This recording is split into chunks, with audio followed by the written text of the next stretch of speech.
He woman at the door. The rain came sideways on Davin's side of the settlement. It always did. The ridge behind the clinic caught the prevailing wind off the floodplain and redirected it straight into the western-facing wall, and every time a storm rolled in from the harrowed sea, he heard it, a long, low moan through the gap in the window seal he still hadn't gotten around to patching.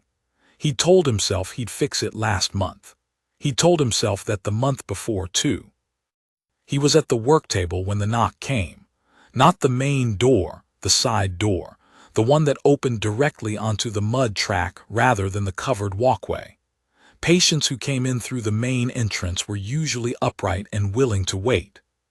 Patients who came in through the side door had children in their arms.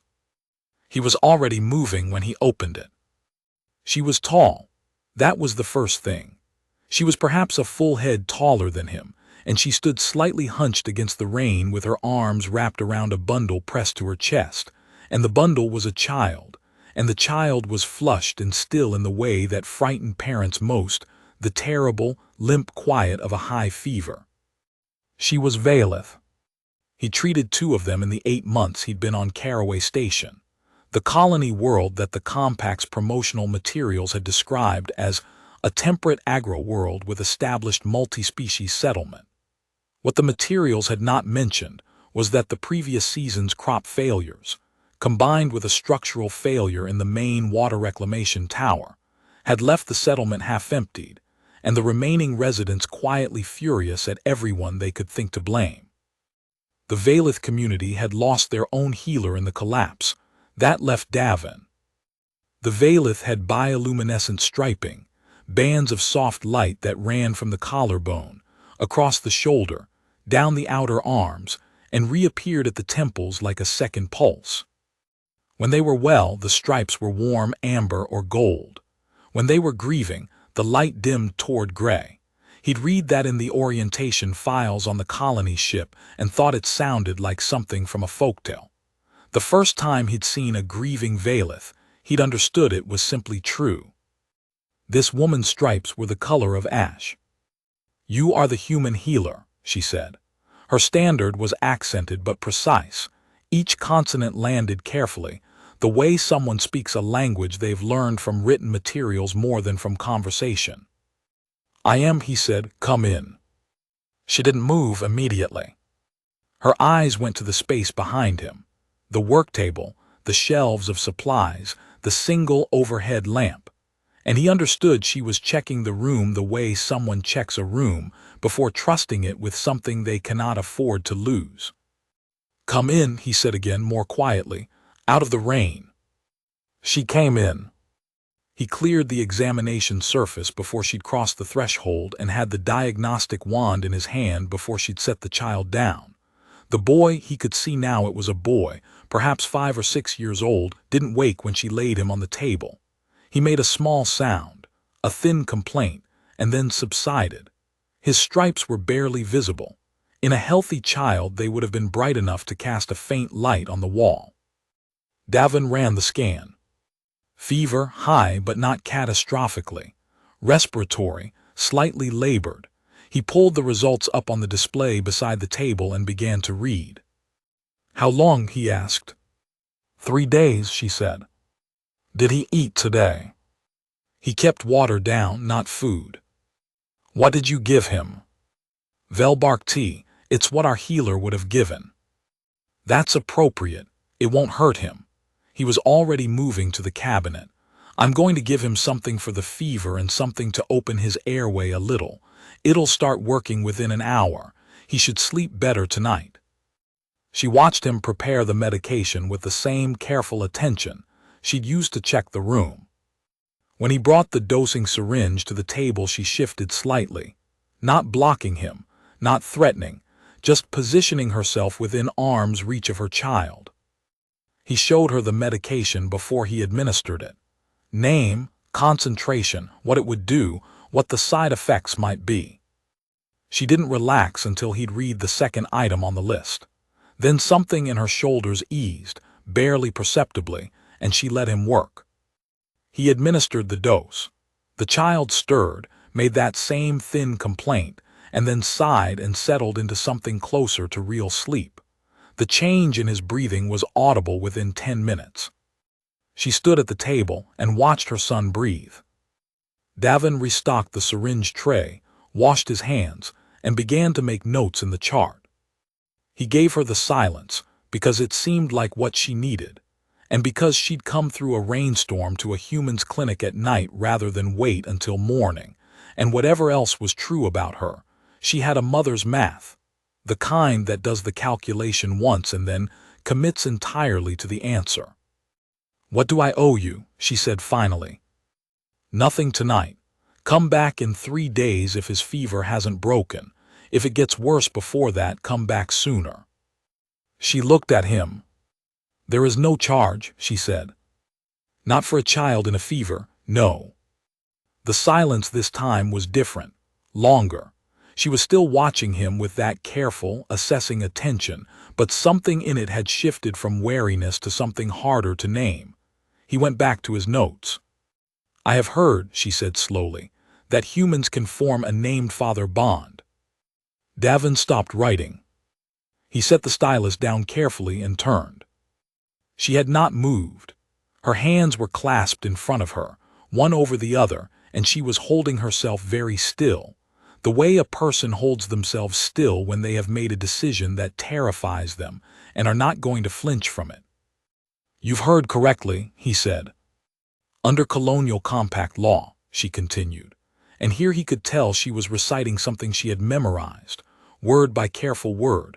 "A child who has lost a parent and whose surviving parent is not listed as a compact citizen in the settlement registry may be flagged as an unregistered dependent, at which point the colonial registry has the authority to designate that child as a ward of the settlement. This supersedes any parental claim by the non-compact parent." He knew the law. He'd argued with it once on another posting over a family that hadn't been able to navigate the registration process in time. He hadn't won that argument. "Yes," he said, "that's the law." "Ren's father is dead." Her voice didn't break. She seemed to have moved past the place where her voice broke, into something on the other side of it. "He died in the water tower collapse 14 months ago. He was a compact registered citizen. I am not. I have been trying to complete my own registration, but there are fees and processing periods, and the regional office is not responding to my applications." She paused. "I have been told that a human man who enters a claim bond for a child creates a legal presumption of guardianship that supersedes the ward designation process." "That's also true." "I am asking you," she said, "to name yourself Ren's father." He didn't answer that night. He didn't answer because he was a careful man. He had not always been careful, and carefulness was something he'd learned from the gaps where caution should have been, and because she hadn't asked for an answer that night. She'd asked him to consider it. She'd left him her name, Sevori, her location, the Valeth settlement cluster on the settlement's eastern side, third dwelling from the old irrigation channel, and a look that said she was not a woman who asked for things easily and would not ask twice. He watched the rain and thought about it. He was 36 years old and had been a widower for 2 years and 4 months. His wife, Meryl, had died on the transit between postings, a vascular event, fast and unforeseeable, the kind that the medical literature described as unsurvivable at any stage of diagnosis. He had been the one to receive the notification. He had been in the middle of a supply inventory when his comm unit chimed, and he had finished the inventory before he allowed himself to read the message, because he'd known, somehow, from the sound of the chime, and he'd needed 10 more minutes of not knowing. He had come to Caraway Station because it was as far as the transfer postings went, and he had needed to be far. He thought about the child's breathing, the soft, relieved exhale when the medication took hold, the way the boy had curled onto his side in sleep, one hand tucked under his cheek. He thought about a woman who had memorized colonial compact law by herself, in a second language, in the middle of grief. He didn't sleep until past 3rd hour, and when he did, he dreamed of nothing in particular, which was the best sleep he'd had in months. Part 2, the shape of a stranger. He went to her 3 days later. Not because he'd made up his mind, he told himself. Because he'd told her to come back if the fever hadn't broken, and she hadn't come back, which meant either the fever had broken or it had gotten worse, and she decided not to come to the human clinic again in the rain. Both possibilities required follow-up. He told himself this all the way to the Eastern Settlement Cluster. The Valith homes were built differently from the human-designed structures, lower-roofed, with wider doorways and a kind of enclosed porch that wrapped around the front of the building, covered but open at the sides. The third dwelling from the irrigation channel had a garden on the south side, organized in a way he didn't recognize but clearly tended, the soil dark and turned, a few early sprouts in neat rows. She was in the garden when he arrived, and she straightened up and looked at him without surprise. "He's better," she said. "The fever broke yesterday morning." "Good." He paused at the garden's edge, because walking into it uninvited felt like walking into a room without knocking. "I'd still like to check his breathing, if you'll allow it." She considered him for a moment, then gestured toward the porch. Ren was on the porch, seated on a low bench with a set of interlocking puzzle pieces spread across his knees. He looked up when Davin appeared, the child's automatic assessment of an unfamiliar adult, quick and searching, and then went back to his puzzle with the decisive disinterest of a child who has decided a situation doesn't require his concern. His stripes were brighter, not the gold of a fully healthy child, not yet, but a genuine amber, a warmth that caught the afternoon light. Davin ran a brief check. Lungs clear, temperature normal, good color. "You can tell he's improving," he said, gesturing at the stripes. "Yes," she said. She was standing a few feet behind him, just at the porch's edge. "When he was born, I couldn't stop watching them. My husband," she paused briefly. "He said I was going to wear them out looking at them." "It's a reasonable concern," Davin said. He put the diagnostic wand away. "He's healing well. Keep him out of the rain for another few days if you can, and if the appetite doesn't come back in a week, let me know." "I will." He nodded. He should leave. He'd completed the follow-up that he'd nominally come here for, and the professional justification for extending the visit had run out. He didn't leave. "My name is Davin," he said, which was a strange thing to offer since she presumably knew it already, but seemed like a necessary beginning. She looked at him. "I know," she said. "I know you know, He stopped, tried again. "I wanted to say it properly, rather than the human healer. My name is Davin Kress." A very small pause. "Sevari," she said. "Kethline, 3rd Branch, Caraway Settlement." She offered her name the same way he'd offered his, formally, with the family designation, which he understood was the Valith way of indicating you were introducing yourself to someone you intended to know for longer than the present moment. He stayed for another hour. She made tea, not velbark, something from the garden, and he sat on the porch steps while Ren slowly migrated from the bench to the space beside Davin. The proximity negotiated in tiny increments the way children negotiate proximity with unfamiliar adults. Close enough to see the stranger, far enough to retreat, then closer, then right up next to him, and then asking with the sudden directness of a 6-year-old whether human doctors could fix everything or only some things.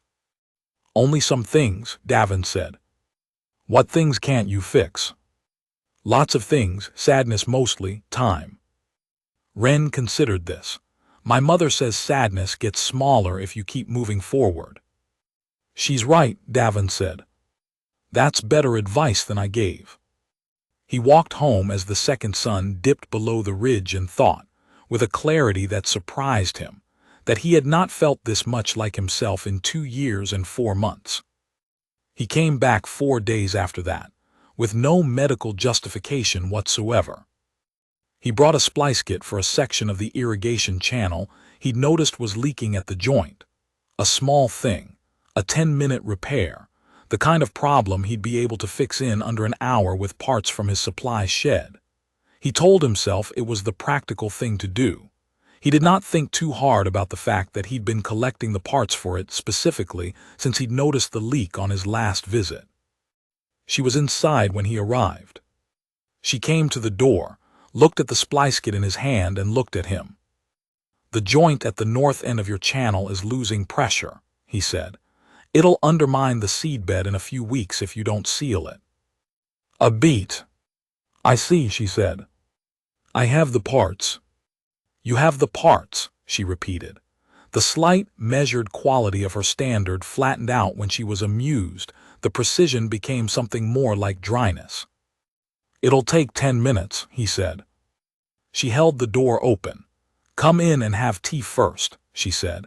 "Ren has been making up puzzle figure histories and he'll want to tell you the current situation." The current situation, as it turned out, was geopolitical in character. Ren had divided his puzzle figures into 3 factions, and there had apparently been a conflict over a territory represented by a piece of smooth green stone, and 2 of the factions were in a fragile alliance that both parties knew would not last, and one of the figures, a small, lopsided one that Ren called the Stonebearer, had been conducting secret negotiations with both sides simultaneously. "That's a difficult position for the Stonebearer," Davin said seriously. "He's very brave," Ren said. "He sounds it. What does he want, ultimately?" Ren thought about this with the genuine gravity he brought to the puzzle figure's affairs. "He wants the green stone to belong to everyone," he said. "But no one will agree to that yet. They rarely do in the first round." Ren looked at him. "Did you do negotiations before you were a healer?"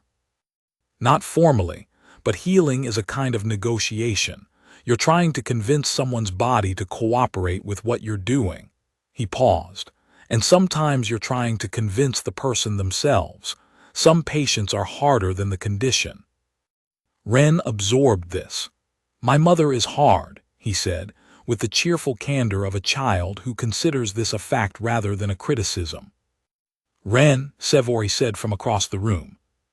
"She is," he said, unrepentant. "She never lets me stay up past second dark even when I'm not tired." "That's not what I meant," she said. "I know," he said comfortably, and went back to the Stonebearer's predicament. Davin looked across the room at Sevori, who was looking at her son with an expression he couldn't entirely read, something between exasperation and a tenderness so sharp it was almost pain. She felt his gaze, and for a moment she didn't look away. Then she stood up and said she'd check the tea. He went and fixed the irrigation channel. The joint took 11 minutes. When he was done, he stood on the bank for a moment, listening to the water moving cleanly through the repaired seal, and felt something settle in his chest that had been unsettled for a long time. Part 3. What the community said. The settlement was small enough that his visits to the eastern cluster were noted within a week.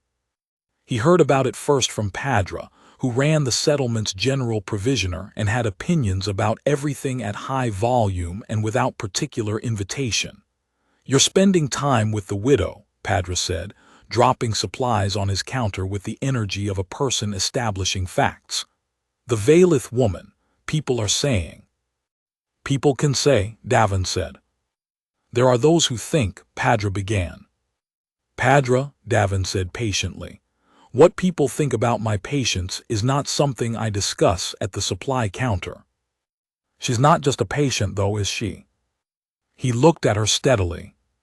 Padra had the grace to look slightly uncomfortable. "I don't mean anything terrible by it," she said, and he believed she at least half meant that. "It's just things are tight here, Davin. After the collapse, people are holding close to their own, is all I'm saying.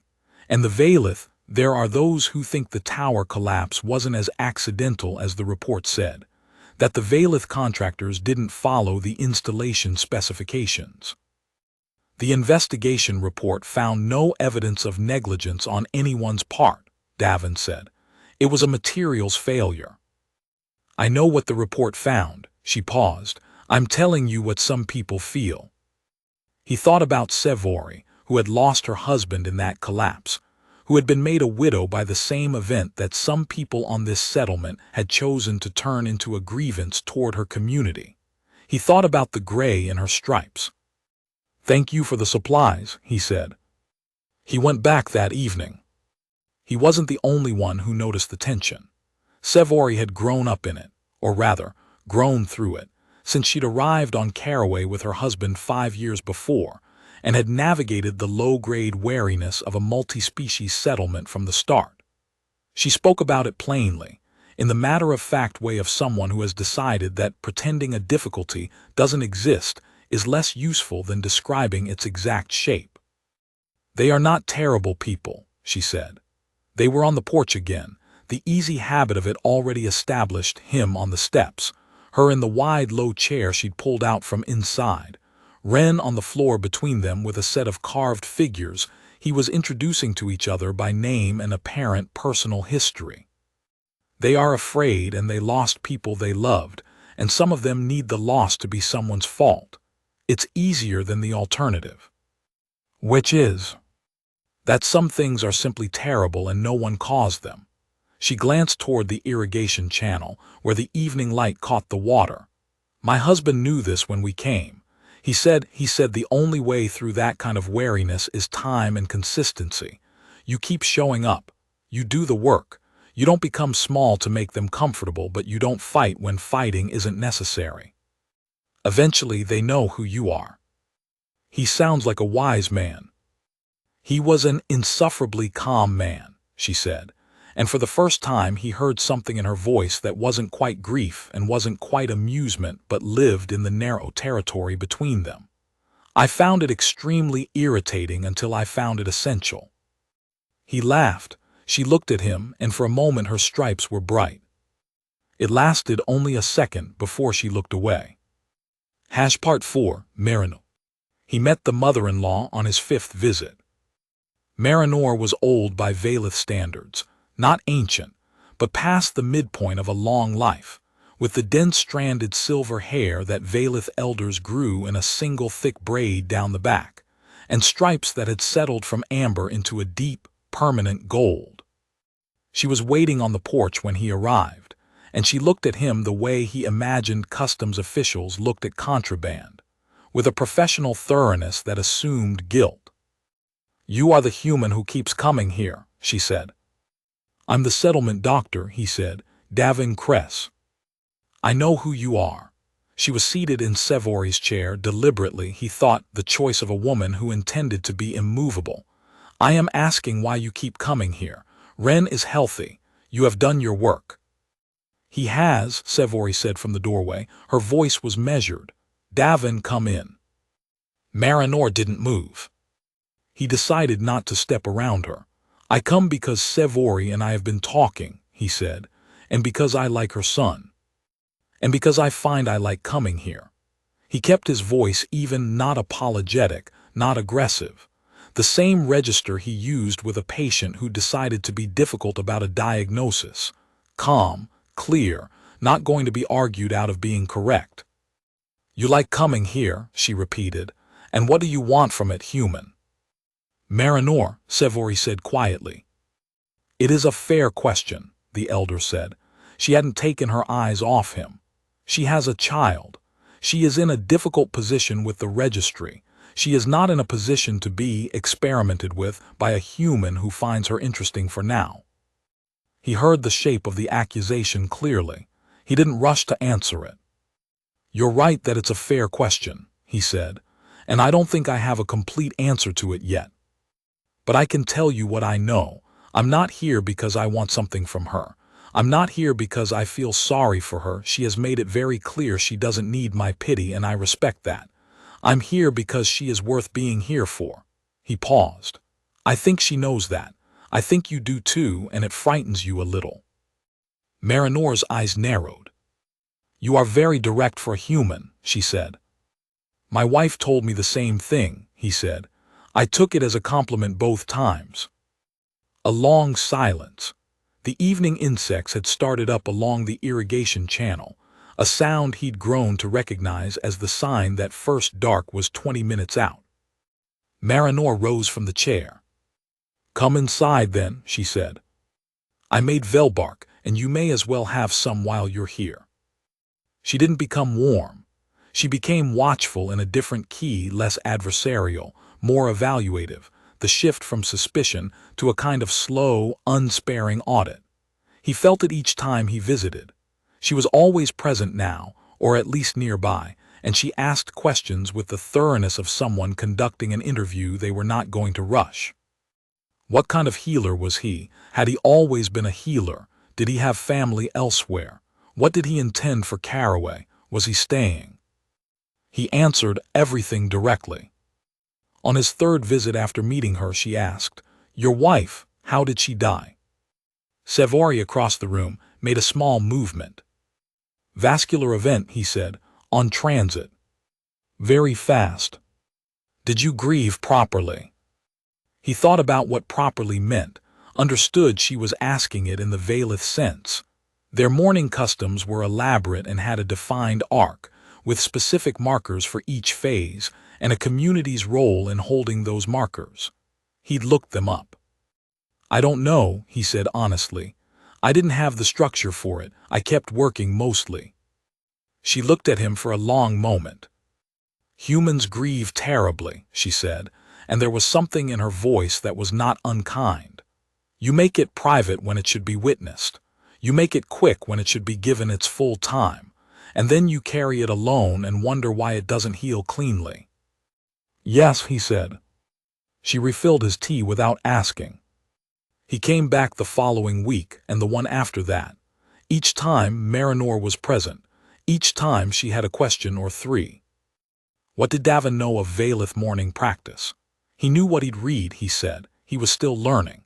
She outlined the grief arc with the same brisk thoroughness she seemed to apply to everything: the 40-day dimming period, the name-keeping ceremony at its end, the role of the elder in witnessing the survivor's passage from one phase to the next. It had not been properly observed when Kethori died, she said. There had been no elder. There had been no community witness. Savory had grieved alone, in a human settlement where no one understood the form grief was supposed to take. "That's why the gray lasted so long," he said, before he'd quite decided to say it. Marinor looked at him. "Yes," she said, "unwitnessed grief has no edge. It goes on in all directions." She was quiet for a moment. "I was not here when Kethori died. I was 3 transit months away. I came as soon as I could, but the first months," she stopped. "She carried them alone." He thought about the supply inventory, the message waiting. "I know something about that," he said. Marinor looked at him for a long time after that, one of her measuring looks, but with the character of the measurement changed. Less interrogation, more recognition. She began, after that, to tell him things. Not about Savory directly. About the family line, the Keth, their particular history on their home world, their tradition of the named father bond that had existed in Valeth custom long before the compact had codified it into colonial law. On the home world, she told him, it was a serious undertaking. A named father was not a substitute or a stand-in. He was a second line of root for the child, someone the child could call on when the first root had been cut. The compact version was a legal instrument, she said, with the tone of someone who has had occasion to disapprove of legal instruments. But the thing behind the law was older than the law and more true than the law. "She asked me for the legal version," he said carefully. "I know what she asked you for," Marinor said. "I also know it was the only thing she let herself ask." She set down her tea. "I am telling you what the other thing is, in case it becomes relevant." He held that sentence for a moment. "All right," he said. She nodded, as if a point had been established, and changed the subject to the state of the shared herb beds. Part 5, the letter. He found the notice in his com queue on a Thursday. He almost missed it. It was filed under administrative correspondence from the Colonial Registry Regional Office, which he received occasionally regarding patient records and coverage disputes, and generally skimmed. But the subject line contained Wren's name, and he read it immediately and completely, and then sat still at his desk for a long moment. The notice was formal and correct in all its language. The Colonial Registry had flagged an unregistered minor dependent in the Eastern Settlement Cluster as a potential ward candidate under Section 7 of the Colonial Compact Settlement Act. The child's surviving parent had an open registration application, but had not completed the processing requirements within the prescribed timeframe. The regional registry officer would be conducting an assessment visit in 14 days. 14 days. He read the notice again. Then he pulled up the compact legal database and read the relevant sections. Then he opened a second window and read the procedures for a claim bond filing. The claim bond was a colonial-era provision that predated most of the current compact administrative structure. It had been designed for exactly this kind of situation: frontier settlements, mixed-species communities. The gap between administrative tidiness and the reality of people building lives at the edge of the mapped world. A claim bond allowed a compact citizen to formally extend legal guardianship to a child in an unregistered household, creating an immediate legal presumption that superseded the ward designation process. It was not a light document. He read the full terms. Then he opened the filing interface. He sat for a long time, cursor blinking on the name field. He thought about Merrill, about the supply inventory he'd finished before reading the message, about the way Caraway's second son made the irrigation channel look like hammered copper in the evening, about a woman who had memorized legal code in her second language because she had nothing else to work with, about a child who asked direct questions and then went back to his puzzle with the unceremonious trust of someone who had decided you were all right. He filled in the name field. He filed the document. He stood up, put on his coat, and walked to the Eastern Cluster. She was in the garden. She looked up when she heard him on the path, read something in his face, and stood very still. "What happened?" she said. "It wasn't a question." "You got a notice from the registry," he said. "Or you will. I found one in my queue. They must copy the settlement's medical officer as a matter of process. They've flagged Wren for the ward assessment." 14 days. She went very still in a different way. "I know," he said. "I should have before I came here. I should have told you I was going to do this. I should have asked first. I know that." He took a breath. "I filed the claim bond this afternoon." She looked at him. "You filed it," she said. "Yes." "Without telling me." "Yes, which I know was wrong. I know I should have. Sevori, I'm sorry. I am sorry I didn't ask first. But I saw the notice and I had 14 days and I didn't want to wait, and I should have waited long enough to ask, and I didn't." The silence stretched. "Tell me what the claim bond means," she said carefully. "Tell me what it means for you." He hadn't expected that question exactly. "It ties me to the settlement," he said, "legally.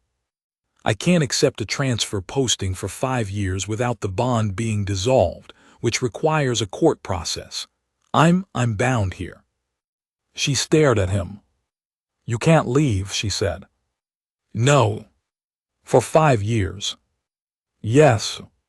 She moved away from him, 2 steps toward the garden, and he let her.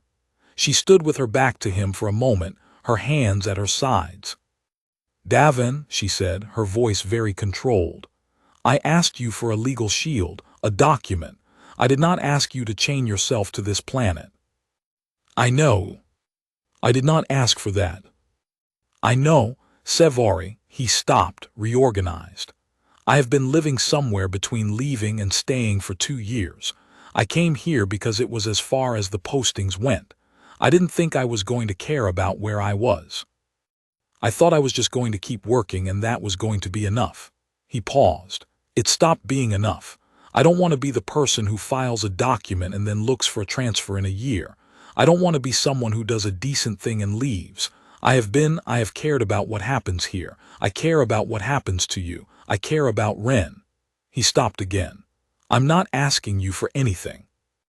I'm not. The document is filed and Ren is protected, and that's what matters. But I want you to know that it wasn't a paperwork decision. I meant it." She turned around. Her stripes were bright. He hadn't seen them this bright, not the careful amber of her better days, but something closer to gold, the kind of light that moved with her breathing. She was also crying. Quietly, without drama, the way someone cries when they have been holding something a very long time and have reached the point where holding it costs more than releasing it. "I am so angry with you," she said. "I know. You should have asked me." "I know." "I would have said yes," she said. "If you'd asked me, I would have said yes immediately, and I would have known. I would have known you were doing it because you meant it, and I wouldn't have spent the walk from the path to this spot being afraid that you did it out of pity." He crossed the garden. He stopped in front of her, close enough that the light from her stripes caught the edge of his sleeve. "Not pity," he said quietly. "I know," she said. "I know that now." She wiped her face with the back of her hand, the gesture so straightforward and unself-conscious that it turned something over in his chest. "You're an insufferably direct man, Davin Kress." "I've been told," he said. "I find it extremely irritating," she said. She looked up at him. In the late light, her eyes were gold. "I think I will find it essential," she said. Part 6, Kin Recognition. The registry officer arrived on a Tuesday. He was a small, brisk man named Avoro, who had the energy of someone who processed a high volume of paperwork and was permanently slightly behind. He came to Davin's clinic first. The claim bond filing had routed the assessment copy to the settlement's medical officer of record, and Davin was listed as both parties to the bond, and reviewed the documentation with a thoroughness that Davin found both irritating and reassuring. "This is in order," Avoro said finally. "The bond is valid. The presumption of guardianship attaches immediately. The ward assessment is superseded." He looked up. "The 5-year restriction is also confirmed. You understand that?" "I understand it," Davin said. "All right," Avoro made a note. "I'll need to complete a visit to the household, a brief interview, standard practice, nothing adversarial, and then the file is closed." "I'll take you." The Eastern Cluster was quiet in the late morning. A few of the Valith community were out. One of the elderly men who tended the shared herb beds near the irrigation channel, a pair of women crossing the path between the second and third dwellings. They watched as Davin and the registry officer came down the track, and he felt the weight of their attention and held himself steady in it. Sevori had known the officer was coming.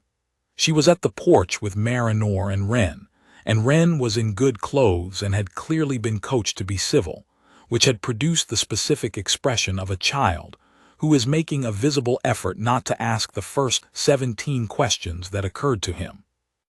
Davin went through the interview. The officer asked his questions, brisk and professional. Sevori answered hers. Ren answered his. Did he know Davin? Yes. Did Davin come to their house? Yes. Did Davin make him take medicine? Yes, but it worked, with a directness that caused the officer to blink and make a note. Avoro closed his case file. "The application is complete," he said. He stood up and offered Sevori a small, formal nod. "The ward designation is removed from record. Your registration application will be prioritized by my office. I'll flag it for expedited review." He paused. "I'm sorry for the difficulty. The system is not designed for the frontier cases. It should be." He nodded to Davin, nodded to the porch at large, and left. The sound of his steps receded down the track. The small group on the porch was quiet. Then Ren said, "Is that it? Are we done?" "Yes," Sevori said. "We're done." "Good," Ren said, and went back inside to his puzzle figures with the decisive efficiency of a child whose concern had a beginning, a middle, and an end. They would have left it there. Neither of them was a person who needed ceremony. Davin from a natural inclination toward the practical, Savory from a life that had taught her that what was real didn't require performance to be real. But Marinor had other ideas. She had been silent through the interview. She'd sat in her chair on the porch with the stillness of a woman who was taking in a great deal of information and processing it at her own pace. After the officer left and Wren went inside and Savory came back from walking Avoro to the path, Marinor stood up. She looked at Davin. "I have been watching you for 2 months," she said. "I know," he said. "I have watched you come here when there was no reason from a human perspective to come. I have watched how you speak to my daughter-in-law, not as a healer speaks to a patient, and not as a man speaks to a woman he wants to impress, but as an equal who values what she says." She paused. "I have watched how Wren goes to you. Children know. They are closer to instinct than adults and they are not diplomatic, and Wren has decided you are worth his confidence. I have not seen him do that since his father died." Davin was very still. "I have watched how you grieve," she said. "Alone and badly the way humans do. And I have seen you begin, in these past months, to grieve somewhat less badly." She looked at him for a long moment. "My husband's family said a thing to me when I was young, that grief is the shape of a person you loved, empty. And the only thing that fills an emptiness is not forgetting its shape, but finding that the world is full of other shapes that deserve to be known." He didn't trust his voice. "I told you humans grieve terribly," she said. "I did not say they were incapable of learning." She crossed the porch. She held out her hand, palm up, not a handshake, not a compact gesture, something else. He knew it from the files. He hadn't expected to see it directed at him. Kin recognition, the Valith elder's gesture of acceptance into a family line. The kind offered to a new spouse, or to a person who had by action earned the name of family. He placed his hand in hers. Her stripes, deep gold, pulsed once, warm and steady. "You are known," she said. "Davin Cress, Kethline, Caraway Settlement," the formal naming. His name, her family's name, this place. From the doorway, he heard Savory make a sound that was not quite a breath and not quite a word. Wren appeared behind her and said, "Is Davin in the family now?" with the directness that had flustered the registry officer, and that Davin was beginning to think was simply the family register. "He is," Savory said. Wren considered this. "Okay," he said, and went back to his puzzle. Epilogue, the garden. It was another 3 months before they named it. It grew the way it had grown from the beginning, not quickly, not with urgency, but with the patient consistency of something that has decided it is where it belongs and is prepared to put down roots. He was there most evenings. He knew the names of the puzzle figures. They had a complex political situation that he gathered had been developing since before his involvement in the household, and would likely continue long after. The stonebearer had, as of last week, successfully brokered a provisional agreement, though Wren considered this arrangement structurally unstable and was already laying the groundwork for the next phase. He knew where Savory kept the Velbark and how she liked her tea. He knew that Marinor's harsh exterior concealed what might have been the warmest person in the settlement, and that she would be deeply insulted if you said so. He knew that when Savory was working out a problem, she moved to the garden and turned the soil with her hands even when there was no agronomic reason to do so. He knew that she hummed without being aware of it. He knew that the gray in her stripes, the last faint traces of it, the places where grief had gone deepest, had almost entirely faded, and that this happened so gradually he hadn't been able to mark the moment it finished, only to notice, one evening, that it was gone. He fixed the window seal in his clinic. It seemed, finally, like something worth doing. Padra at the Provisioner said nothing further about his visits to the Eastern Cluster, which he suspected was because Marinor had said something to her directly. In that way Marinor had of making observations that were technically not threats. The wariness in the settlement hadn't vanished.